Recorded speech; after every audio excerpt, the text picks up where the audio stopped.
Greater Noida में 26 साल की निक्की भी दहेज की वेदी पर चढ़ गई। दहेज की कमी शादी के 9 साल बाद भी उसके पति समेत पूरे ससुराल को महसूस होती रही और शायद इस सोच के तहत निक्की को जलाकर मार डाला गया कि उसके पति की अब दूसरी शादी करवा दी जाएगी और अब की बार और बड़ा दहेज मिलेगा। मेरे ख्याल से निक्की को उसके ससुराल वालों ने ही नहीं बल्कि हमारे पूरे समाज ने मिलकर मारा है।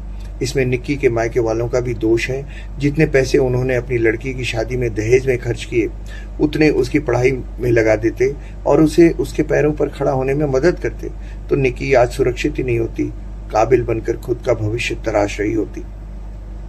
काश के निक्की के माँ बाप ने दहेज की मांग शुरू होते ही उसे अपने घर वापस बुला लिया होता और कहा होता कि तुम्हारा मायका अभी जिंदा है, खत्म नहीं हुआ।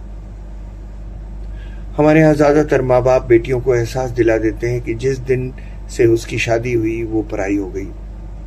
तो निक्की के लिए शायद मायका बस एक शब्द भर रह गया था।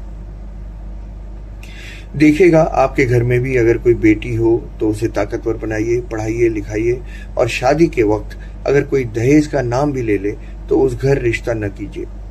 और हाँ, बेशक उसकी शादी हो जाए लेकिन आप अगर कोई वसीयत बनाएं तो उसे अपने बेटों के बराबर का हिस्सा दें। जब ऐसा होगा तभी बेटियों का मायका माँ बाप के बाद भी जिंदा रहेगा। इसीलिए दहेज की वेदी पर जब भी कोई बेटी चढ़ जाती है तो उसके माँ बाप भी कुछ हद तक जिम्मेदार होते हैं। सवाल उन पर भी खड़े होते हैं कि उन्होंने ऐसे घर में बेटी की शादी की ही क्यों, कर भी दी तो उसे एहसास क्यों नहीं दिलाया कि वो निसंकोच अपने मायके आकर अपनी जिंदगी फिर से संवारे। पहली बार जब दहेज की मांग हुई तो वो ससुराल छोड़कर मायके क्यों नहीं आ गई।